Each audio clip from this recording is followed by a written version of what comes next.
Seven Mountains TV. Yes, reka mbasuhuze kandi mbifurize kugubwa neza abakunzi ba Seven Mountains TV.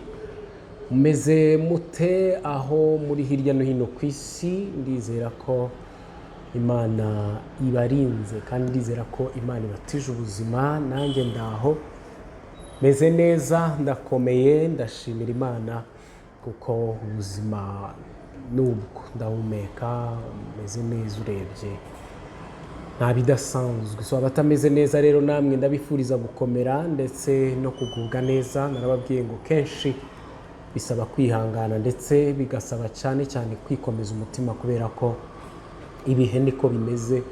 Uyu munsi biba ari sawa, ejo bikanga, uyu munsi birakunda, ejo ntibyemere, uyu munsi turamanuka, ejo tukazamuka, kandi umwegezi kuvuga ngo ahazamuka haba hanamanuka. So rero nyine ihangane, niba urimo uzamuka umusozi witegure ko nugera imbere gatoya uzanamanuka. Yes, ni Emma rero, iyi ni Seven Mountains TV cyangwa se Imisozi Irindwi TV. Tukaba tugiye kuba twivugira ku iyobokamana gatoya, cyangwa se twivugira ku musozi w'iyobokamana, nta kindi. Uyu munsi icyo nshaka ko tuvugaho ni tweet y'umuntu witwa runaka wagiye agatwitinga avuga ko umukozi w'Imana ari umukozi wa Satani, nyine arerura aravuga n'iki, ariko mu by'ukuri ukibaza abantu turwaye se, abantu ni ukubura icyo dukora se, abantu ni ukwishyira mu mwanya w'Imana se, abantu ni ukumva ibyacu ari byo bizima se, abantu ntabwo ushobora kumenya ikintu abantu baba batekereza. Kandi nanone umuntu ngo aba afite uburenganzira bwo kuvuga ibyo ashaka, ariko wagira uburenganzira bwo kuvuga ibyo ushaka, ntabwo ufite uburenganzira bwo kuvuga uwo ushaka no kuvuga uwo ubonye, kuko hari uvugaho nyine uzi ngo ni ibintu byoroshye, mu kanya bikaza kugukomerana. So rero icyo ngira ngo twiganirireho ni uko kuba umuntu yaba akomeye cyangwa se afite imbaraga, cyangwa se umurimo we urimo uraguka cyangwa se urimo uratera imbere, ntabwo bivuze ko imbaraga akoresha ari iza sekibi. So sinzi ikintu cyaje mu bantu, kandi ugasanga mu bitwa abarokore cyangwa se abitwa abayoboke b'Imana, reka mbibe ariko mvuga, nibo bafite mwene izo ntambara zo kurwana hagati yabo, z'ibintu bimeze nk'amashyari, ibintu bimeze nk'intambara, ibintu bimeze nko kurwanira ishyaka, amazu basengeramo, ne kuvuga amadini cyangwa se ne kuvuga iki. Mu by'ukuri ugasanga abantu barapfusa. Njyewe aho nsengera niho babikora neza, twebwe nitwe twizera Imana neza, nitwe tuzi gusenga, nitwe dukizwa neza, nitwe dukiranuka, nitwebwe Imana yemera. Come on, narababwiye ngo hano turi ku isi munsi y'iki kirere, hano ushaka ujye wigenzereza gake, twaze gake, kuko ntabwo uzi ngo Imana ibibireba ite, cyangwa se Imana ibikarasa gute. Ibyiza ni ibihe, ibipfuye ni ibihe, ibihagaze ni ibihe, ibiryamye ni ibihe. Ibyo ni umurimo wayo, cyangwa se n'Imana yo ubwayo ibyikorera, kubera ko ibyo ni intambara z'abantu. Kandi ntekereza ko ntawe Imana yatumye ngo genda uhangane n'uriya, genda. Niba twese dukorera Imana imwe, ukaba usengera aha nanjye nkaba nsengera aha, wagumye iwawe nanjye nkagumya iwanjye, tugategereza umunsi wa nyuma, tugategereza finale. Kuki wumva ko mwebwe ari mwe mubikora neza? Kuki wumva ko iwacu tubikora nabi? Kuki wumva ko ari mwebwe Imana yemera, twebwe itatwemera? Kuvuga ngo ibintu by'imyemerere ni uburenganzira bwa buri muntu, kandi umuntu yemera uko ashaka, kandi amahitamo y'umuntu amutwara aho ashaka. Iyo agize amahirwe akahahurira n'Imana, iramufata agakizwa. Iyo agize ibyago akahahurira n'abantu, bamuyobora uko bashaka. So rero mu by'ukuri idini y'ukuri Imana yemera ni idini itarenganya abakene, ni idini itarya imfubyi. Kandi iyo ugiye kureba ugasanga abakozi b'Imana uyu munsi bitirirwa Satani bakora mwene iyo mirimo, bafasha abantu, urubyiruko, bafasha imfubyi n'abapfakazi, bafasha abakene. Ibyo sinzi nimba ariyo misiyo yabo cyangwa sinzi nimba ari nayo misiyo Imana yabahaye, ariko mu bigaragarira amaso y'abantu kandi nk'idini Imana yasize ivuze ko ariyo dini y'ukuri, ni uko bakora mwene iyo mirimo kandi tukabibona ko iyo mirimo igaragara. Ariko se mwabarokorewe cyangwa mwabakozi b'Imana, niki gituma muterwa namwe mukitera mukirwanya? Niba utamwemera bigumaniye mu mutima, wijya gusengerayo, ariko reka na komanteri zimuvugaho, kuko ntabwo uzi misiyo ye, nta nubwo uzi Imana akorera.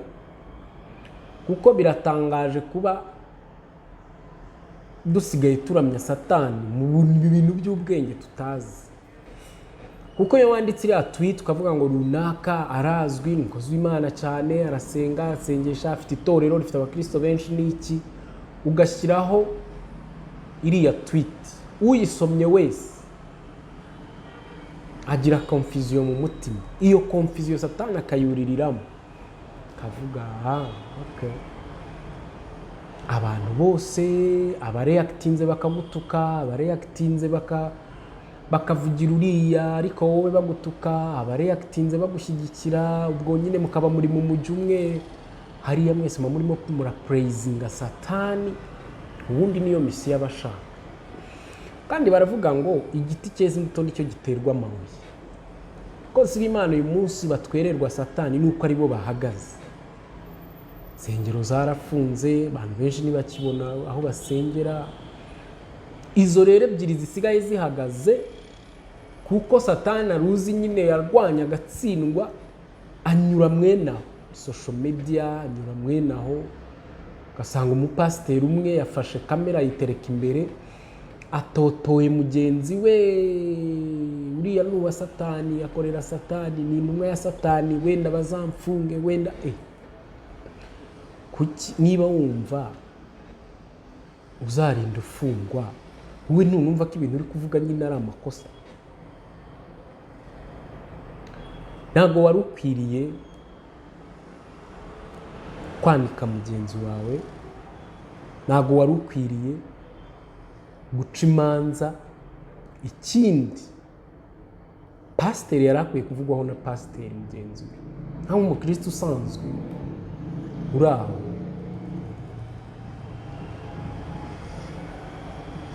Mwene kiriya kintu kizana umuvumo, ya bintu bizana umuvumo. Bariya abantu baba barimikiwe ahantu utamenya, baba barasengewe mu buryo utazi, baba barahawe inshingano utabizi. Rero kwicara ukamutotora, kwicara ukamuvugaho, ntabwo ari sawa, ntabwo ari sawa. Niba ukijijwe kandi ukumva ukijijwe neza, ni byiza, ahubwo basengere nabo bagaruke. Niba wumva ko ari abakozi ba Satani ubizi neza, basengere nabo bagaruke, basengere nabo bazi imbere y'Imana, basengere nabo bakizwe, aho kubacira imanza no kubanika. Kuko biriya ni ugupraisinga Satani, ni uguhimbaza Satani, ahubwo mu buryo bw'imbaraga mutazi. So rero barokore, bakristo, banyamadini, ibintu dupfa iby'iminsi, ibintu dupfa by'imyambarire, ibintu dupfa by'imyumvire, ibintu dupfa by'imyizerere, ntekereza ko ntabwo bikwiriye. So rero ikindi nacyo ni uko niba uri umukozi w'Imana bakavuga ko ukorera Satani, none se Satani yakurwanya ate? ese urumva uzahagarara ukavugira Imana ugakiza abantu ukabaga Satani aba arimo arahomba wese azabijya ntago azabura kuzunguza ikote nawe agomba kuzunguza ikote mukibuka ko ahari. So ariko mba numva nta mpamvu zo kwirirwa umukozi w'Imana wavuzwe muri urwo rwego aterana n'abantu amagambo cyangwa se abariga cyangwa se abatwara hana hehe. No, shikama ku Mana yawe wikorera Imana, abavuga bareke bavuge, ngo uvuga vunika avuga uvugwa yigaramiye. Sinzi aho nabyumvise mu ndirimbo.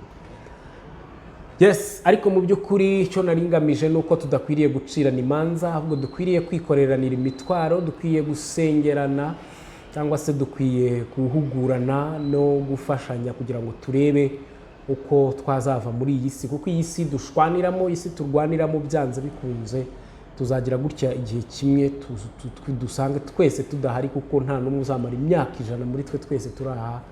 So nyuma y'iyo myaka rero ntawe uzi ngo Imana izaba yabigenje cyangwa se Imana izaba yakoze iki kindi, ahubwo igikwiriye nuko abantu basenyera umugozi umwe, igikwiriye nuko abantu bashyira hamwe, niba koko twitwa ko twese dukorera Imana cyangwa se niba twitwa ko twese dushaka Imana, nta mpamvu zo kubihanganiramo, nta mpamvu zo kubiryaniramo, nta n'impamvu zo kubitukaniramo, ahubwo twa dukwiye gushyigikirana nk'abana b'Imana. Abakoresha social media rero mwitonde cyane, mwe kujya muhutaza abantu bigendera cyangwa se mwe kujya mucira abantu imanza uko mubyumva nuko mubishaka, kubera ko guca imanza si ibyacu. Reka nshimire abakozi b'Imana bakurikirana 7 Mountains TV, mwese Imana ibaha umugisha kandi mwese Imana ibagirire neza, muhekizwe neza, guca bugufi. Igikwiriye umuntu no guca bugufi no kubaha Imana, ntabwo igikwiriye umuntu ari ukureba uko runaka bikora, ari ukureba uko runaka yabigenje, ari ukureba uko runaka yitwara, kuko proclamation izakorwa n'Imana. Imana niyo izaduha amanota kandi Imana niyo izaduha final result. Ibyacu no gukora ibitureba, tukareba ibitureba, tukanyura mu nzira twagenewe, ibindi si ibyacu. Reka mbashimire, nshimira abantu mwese ukomeje gukora subscribe kuri 7 Mountains TV, sabe n'abandi bashyashya baba bahageze kudushyigikira mukanda kuri subscribe na amasegonda make cyane, ukadushyigikira tukora ko twava ku mubare 543 tukazamuka, dufite target ya miliyoni. So rero mukomeze mudushyigikire kandi Imana ikomeze kubitaho. Murakoze cyane.